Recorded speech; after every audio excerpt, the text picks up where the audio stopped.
Good morning. It is Tuesday, July 22nd, 2025. The Trump continues to take to Truth Social and to use the minions in his administration to distract from the demands of the release of some documents. And you all know which documents I'm talking about. All these distractions appear to be working. Why? Well, some of the prominent MAGA social media accounts, well, they're covering these distractions now. No longer the demand for those documents. Some of those distractions include Trump releasing an AI-generated, so it's fake, video of former President Obama being arrested by the FBI. Trump also stated on Truth Social that Adam Schiff has falsified some loan documents. Correct me if I'm wrong.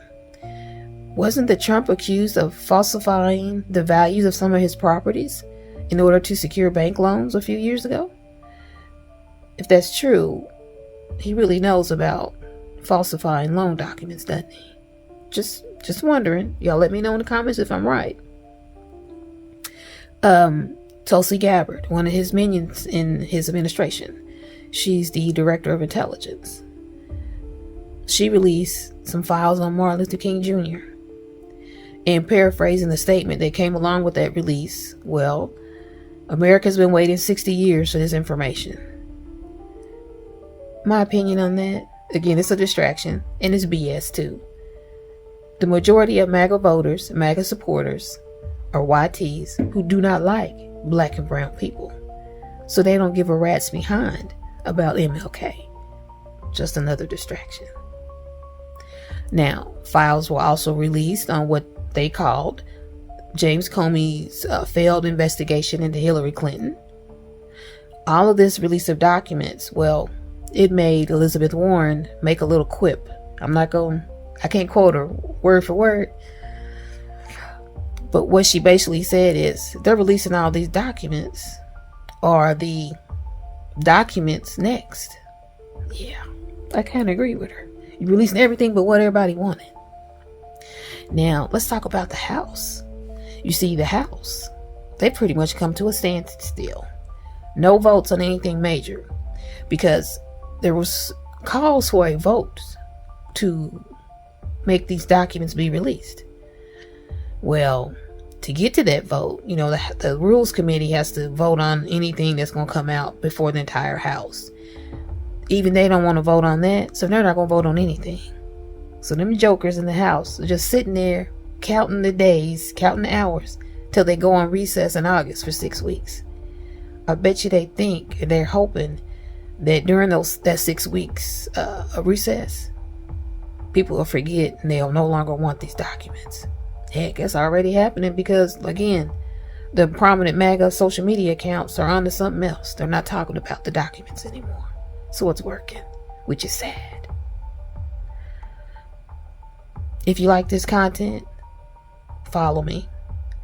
Stay tuned. Keep your eyes on the prize.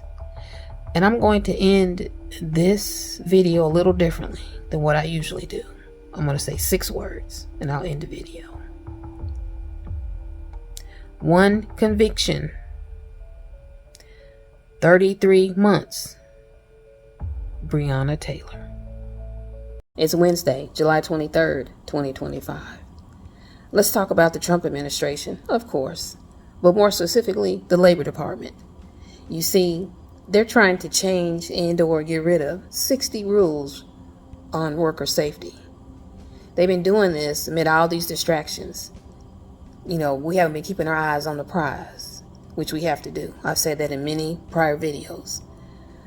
The reason they're trying to do these changes, well, according to the Trump administration, the rules that they're going after, the 60 of them that they're going after, they're costly and burdensome.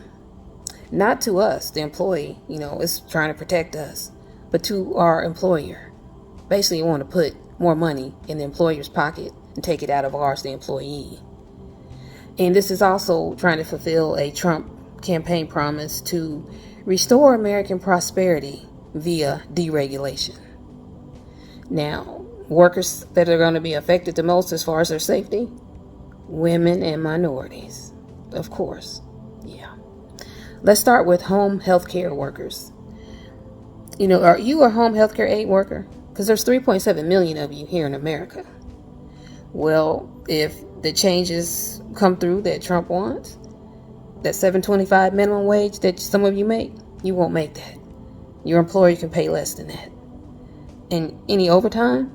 Well, if your state doesn't have any OT rules in place for you, your employer may not have to pay you any overtime either. Yeah. If the Trump administration can get these changes through that they want done for home healthcare aid workers, they went into effect under Obama in 2013. And we know how Obama lives rent-free in Trump's head.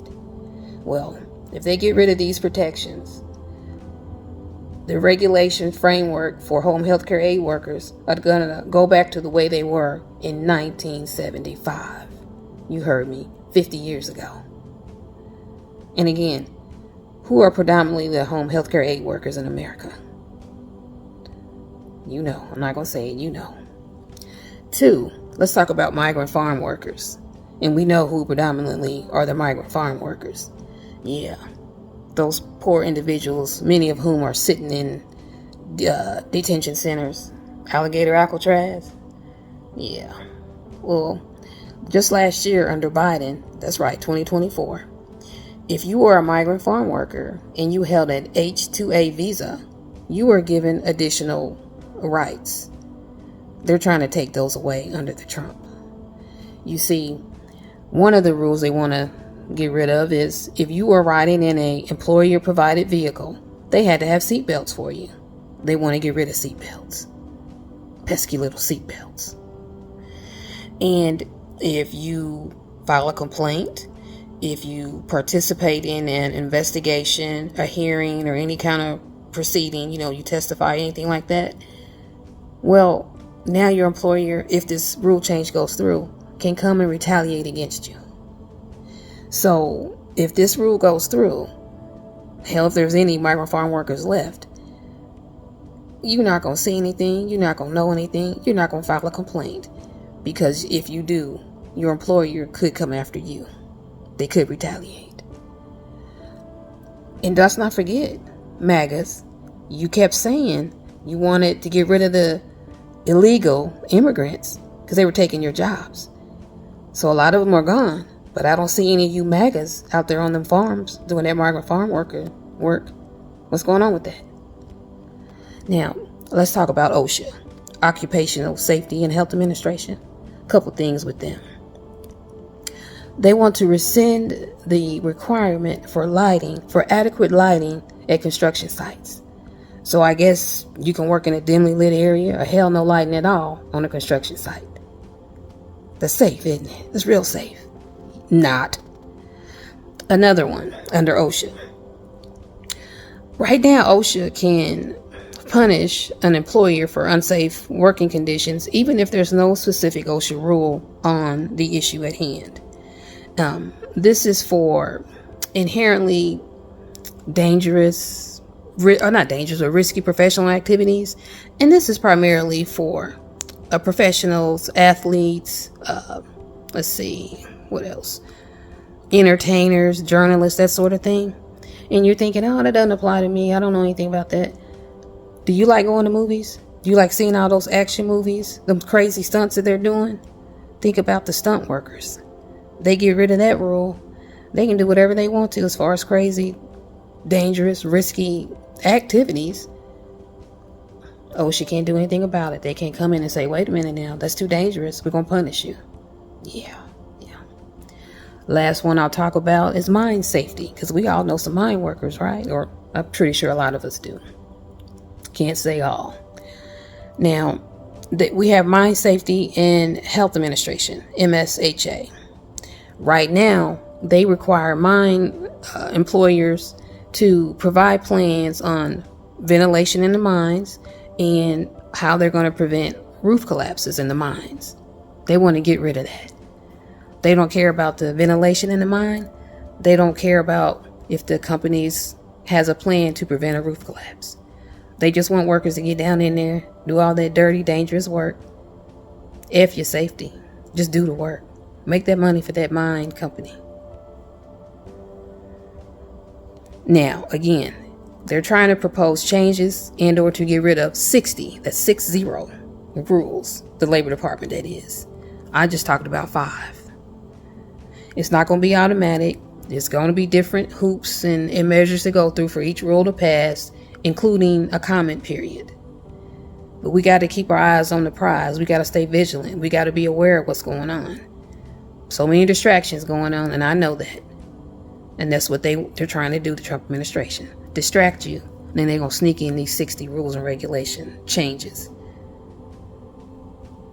So again, keep your eyes on the prize. Be vigilant.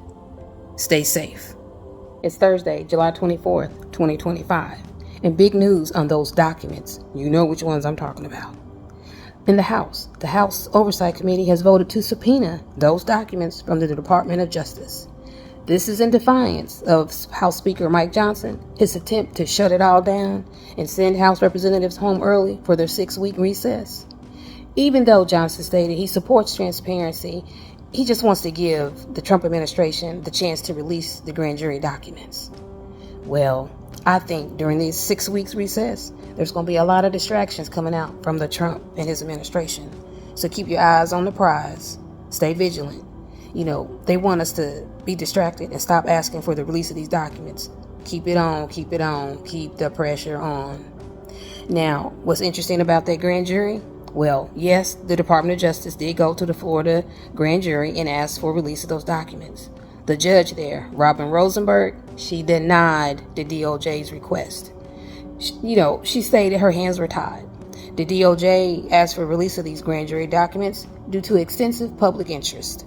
The judge said that's not the usual standard to release grand jury documents. The usual standard is for a judicial proceeding. So let me tell you something, and you let me know your opinion. Pam Bondi has been, she was a prosecutor for over 18 years. And she was the Florida Attorney General for 2 consecutive terms, from 2011 to 2019. So you can't tell me that she didn't know what the usual standard was to get grand jury documents released. What do you all think? Now, in the House Oversight Committee, the motion was brought up by Democratic Representative Summer Lee to get this subpoena, to get these documents released. 3 Republicans joined in and voted to pass this motion through. They were Nancy Mace, Scott Perry, and Brian Jack. Now, House Oversight Committee Chair James Comer has to sign off on these subpoenas before they can be issued. This motion is asking for these documents to be released from the Department of Justice. It's going to be a more voluminous amount of documents than what the grand jury would have released. They also want to get communications between former Biden officials and the Department of Justice on these documents. Now, what do you think? Are they trying to set up the Biden administration as the fall guy for these documents? You let me know what you think in the comments. The subpoenas are also going to ask for depositions from some big name officials, both Clintons, Bill and Hillary, and former FBI Director James Comey. Now, sources are saying that in May of 2025, just 2 months ago, Pam Bondi told the Trump that he was in these documents. Now, information wasn't given as to how he's in those documents, but supposedly she told him that. What do you all think? 1, is he in those documents? And how is he in those documents? Leave a comment, let me know. Now, it's going to be interesting because they're also subpoenaing Ghislaine Maxwell. And you know who she is, and you know where she is located right now. And what's interesting about that too is Deputy Attorney General Todd Blanche. He's on his way to see Miss Maxwell. Questions on that. Why is he going to see her? Do you think they're trying to cut a deal? Do you think maybe the deal would say, Miss Maxwell, if you say you don't know anything, you can get released. You can get pardoned. What do you all think? Leave a comment. Let me know. Now, as far as the Senate, the chairs of committees there, they're saying they're not interested in the documents, at least not right now. You have Senator Rand Paul. He's over the Homeland Security and Governmental Affairs Committee. He said he's not interested in them. And then you have Ron Johnson. He's over the Permanent Subcommittee on Investigations. He says he's curious about everything and that this is an odd situation, but enough people are trying to get the release. And then you have Chuck Grassley. He's over the Judiciary Committee. He said other people are handling, and he has other issues to worry about. So right now, the Senate don't seem like they care too much. But I wonder if these documents are actually released and the public gets to see them. If there's enough pressure, will the Senate change their tune? Let me know in the comments. And please, hit the follow button. I try to do these political stories, or at least current event stories, every day, except for Sunday, unless somebody dies or there's some other really big news. So, and I'm not trying to talk that up. I'm just saying that's what I do. And as always, thanks for watching. It's Friday, July 25th, 2025. Yesterday, Deputy Attorney General Todd Blanche met with Ghislaine Maxwell and her attorney, David Oscar Marcus, at the U.S. Attorney's Office in Tallahassee. After the meeting, Blanche stated on social media that they had the meeting and he would meet with her again tomorrow, meaning today. So one meeting wasn't enough. It's going to be at least 2 meetings. Earlier this week, Blanche stated that the purpose of this meeting was if Ms. Maxwell had any information about crimes having been committed against the victims, and you all know which victims I'm talking about, that the DOJ and FBI wanted to gather that information from her. He also stated that information gathered would be released at an appropriate time. Now, before I start with my questions, let's talk about how the other side characterized yesterday's meeting. Marcus, that's Ms. Maxwell's attorney, stated that the meeting was productive and that Ms. Maxwell answered the questions honestly and that they were looking forward to another productive meeting. Now for the questions. Correct me if I'm wrong, but didn't it come out at Ms. Maxwell's trial, where she was convicted and sentenced to 20 years, that she was in the room when some of the victims, crimes were being committed against them? Didn't it also come out that she, Ms. Maxwell herself, committed some of those crimes against some of those victims? Now, if that's the case, isn't it highly probable? Isn't it more likely than not that Ms. Maxwell does indeed have information on crimes having been committed against some of the victims? So is that really the purpose of this meeting, as Blanche characterized it earlier in the week? Or is a deal being worked for Ms. Maxwell? What do you all think? Why would her side call the meeting productive? Why would it be productive for them?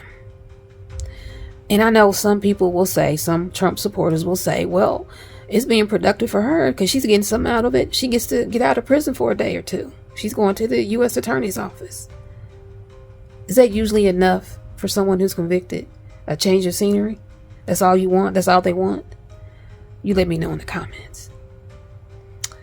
And the information that's being gathered, who's going to decide, 1, if there was any information gathered, 2, if they're going to release it, and 3, when is the appropriate time to release said information? What do you all think? What's going on? Is it just information gathering, or is a deal being brokered? Hell of a deal, wouldn't you think, that you got to have at least 2 meetings now? If you like this information, I try to do this every day but Sundays. So please hit that follow button. And as always, thank you for watching. It's Saturday, July 26, 2025. Do you know what proffer immunity is? Well, that's something that a prosecutor can offer a person to help make them a cooperator in a criminal case. That way, any information that person may provide cannot be used against them in a case. That is what Ghislaine Maxwell received for the last 2 days of Q&A with Deputy Attorney General Todd Blanche. They met for 6 hours on Thursday almost, and about 3 hours yesterday on Friday. Proffer immunity. Oh, and it gets better. Ms. Maxwell initiated this Q&A session, not the Attorney General's office. Oh, and it gets even better. As someone pointed out in my video yesterday, Maxwell's attorney, David Oscar Marcus, and the Deputy Attorney General, Todd Blanche, that's the one that did the question of her, those two are good friends. So it's true, I guess, It's not what you know, it's who you know. Because it's almost unheard of for a high-ranking Justice Department official to meet with a convicted sex trafficker. But it happened. Now, following yesterday's Q&A, Marcus came out and stated that Ms. Maxwell answered questions of about 100 names. Let that sink in. 100 names. Now, no information was provided if some of these names were victims or if they are on some list. And you know what list I'm talking about. But it's almost 100 names. Now, Marcus also stated nothing's been asked and nothing's been offered. Probably talking about a pardon, don't you think? That's what I think. What do you think? Now, in a different setting, the Trump was asked about Ms. Maxwell and a pardon, and he stated, I have not thought about it. I know I'm allowed to do it, but I haven't thought about it. When pressed further for information on this, I don't want to talk about that. But then he goes on to praise Todd Blanche. In my opinion, this whole Q&A is not passing the smell test. Something's not right. What do you all think? Now, Ms. Maxwell is currently appealing her 20-year conviction. But does she need to? Is there going to be a pardon? Again, what do you think? Something's not right. Keep your eyes on the prize. Stay vigilant. Don't be distracted. Keep demanding release of these documents. If you enjoyed this video, hit that follow button. I try to do these videos of current news every day but Sunday. I think I might start doing Sunday though. As always, thanks for watching. Have a great day and have a great weekend.